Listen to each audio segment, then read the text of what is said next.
Sir आपका परिचय? मेरा नाम पंकज पांडे है और मैं प्रदेश तक का सीईओ हूँ और जिले का पत्रकार भी हूँ और ब्यूरो चीफ भी हूँ। क्या वजह है कि आप थाने पे आपको आना पड़ा? देखिए, थाने पर मेरे आने का यही कारण है कि मुझे बार-बार जान से मारने की धमकी दी जा रही है और मुझे मतलब कहीं न कहीं देखें तो टॉर्चर किया जा रहा है।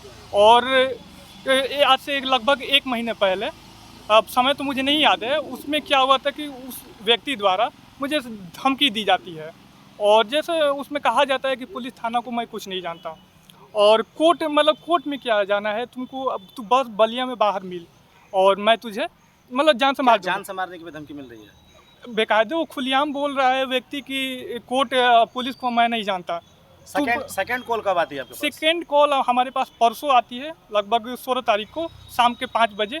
और फिर उसमें मतलब बातचीत होती है, पहले तो नॉर्मली बात होती है और उसके बाद फिर से मतलब कि तू बस मिल मुझे, इतना जिक्र है, तू बस मिल। और उसके बाद मतलब इस मिल शब्द के वजह से तो मतलब फिर दोबारा वो मुझे धमकी दे रहा है। आपकी एक ऑडियो क्लिप वायरल हो रही है, कहीं ना हाँ। कहीं आपकी ही है। हाँ। तो आपने जो वायरल किया है, मतलब कहीं ना कहीं डर हो, भय हो, जिसकी वजह से आप थाने के भी मदद लेना चाहते हैं। तो कहीं ना कहीं जो लेटर संज्ञान में दिए हैं, क्या उसमें क्या कुछ लिखे हैं आपने? देखिए, लेटर में बस थोड़ा वही दिखाएंगे? हाँ, दिखाइए थोड़ा सा। कैमरे पे सबको हम दिखा दें कि मतलब इस लेटर में यही है कि उस व्यक्ति द्वारा मुझे खतरा है, जिससे कि मेरे और आपको संज्ञान में जानकारी दे दूं कि मेरे पिताजी, जिनका नाम प्रेमचंद पांडे है और मैं कुरेजी का निवासी हूँ, अब मेरे पिताजी को भी उनके नंबर पर, अब उनका नंबर तो मेरा तो नंबर पब्लिक है, क्योंकि अगर गणवार के थाने पे या आसपास में देखेंगे तो मेरा होर्डिंग लगा है। होर्डिंग लगा तो होर्डिंग पर तो हो सकता है कि किसी ने मेरा नंबर निकाल के फ़ोन कर दिया होगा, ऐसा हो सकता है। लेकिन मेरे पिताजी का तो नंबर किसी के पास नहीं है।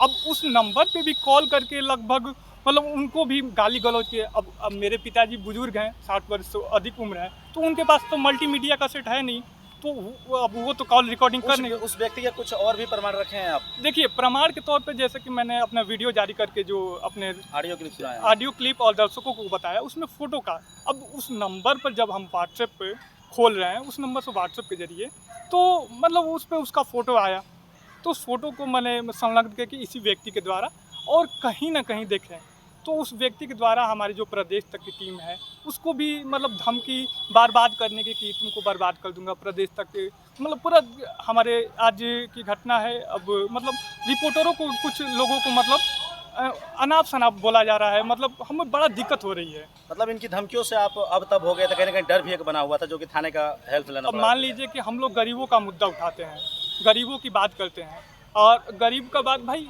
हमको एरिया में घूमना है, पूरे इलाके में हम लोग घूमते हैं, तो उसमें क्या होता है कि मतलब अकेले भी जाना पड़ता है। हमेशा तो मैं बॉडीगार्ड लेकर या पुलिस की सुरक्षा लेकर तो घूम नहीं सकता।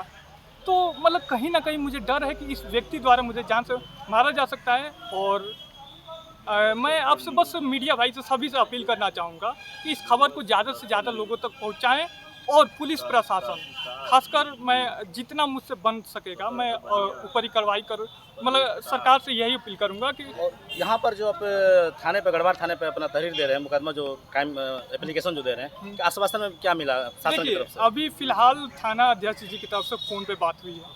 फ़ोन पे उन्होंने मतलब कहीं गए हैं, मतलब काम होगा उनका, मतलब क्राइम के देखते हैं, तो वो गए हैं और उन्होंने फ़ोन पे आश्वासन दिया कि आप थाने में दे दीजिए। तो मैंने दीवान जी को अपनी ये जो कापी है तहरीर की, इसे दे दिया है। उन्होंने आश्वासन यही दिया है कि मैं इस पूरे मामले को संज्ञान में ले रहा हूँ। और कुछ कहना चाहेंगे? बस यही कहना चाहूँगा कि मतलब इस मामले को पुलिस प्रशासन, मतलब इस मामले को संज्ञान में लेकर इस मामले पर मतलब कठोर से कठोर कार्रवाई किए रहे, और ताकि कि आने वाले समय में पत्रकारों के साथ ऐसा ना हो। जो पत्रकार मतलब गरीबों की आवाज़ उठाता है या तमाम मतलब आपको खबरें दिखाता है, और उसी पत्रकार का खबर बन जा रहा है, तो ये हमारे लिए, या कह सकते हैं कि सबके लिए एक सोचने के विषय है कि हमारे योगी जी बुलडोजर या तमाम कानून व्यवस्था की मतलब बात करते हैं। अब उनके राज्य में अगर पत्रकार अगर ऐसा हो रहा है, स्वतंत्र तो नहीं है? स्वतंत्र मतलब ऐसा हो रहा है, तो ये कहीं ना कहीं देखे तो एक, मुझे नहीं क्या लगता पत्रकार भाइयों के लिए भी कुछ कहेंगे? आज आपके ऊपर इस तरह का स्थिति है, कहीं ना कहीं आप हम जैसे भी पत्रकारों के ऊपर भी आ सकती है, तो पत्रकार भाइयों के लिए कुछ संदेश देना चाहेंगे? संदेश सभी पत्रकार भाइयों के लिए यही रहेगा कि भाई देखिए, अगर आपके साथ भी ऐसा, मैंने तो यहाँ पर लगभग 1 महीने पहले मुझे ये काम कर देना चाहिए था, लेकिन मैंने इस बात को हल्के में लिया कि चलो मतलब, और उसके बाद जब ये आए दिन मेरे साथ घटना, अभी अब मान लीजिए कि पहले फ़ोन पे होता मैं 1-2 रिकॉर्डिंग कर लिया, अब उसके अलावा भी मेरे पास ऐसे मतलब अलग अलग तरीक़ों से मुझे टॉर्चर किया जा रहा है, जिसको लेकर मैं आए दिन मतलब घुट-घुट कर मतलब मेरी हालत ऐसी हो चुकी है कि मैं मरना चाहता हूँ। अब मैं इन सभी चीज़ों से ऊब चुका हूँ कि मतलब मुझे कुछ समझ में नहीं आ रहा है कि मैं मरना चाहता हूँ कि मतलब क्या फ़ायदा होगा? ठीक है सर, थैंक यू।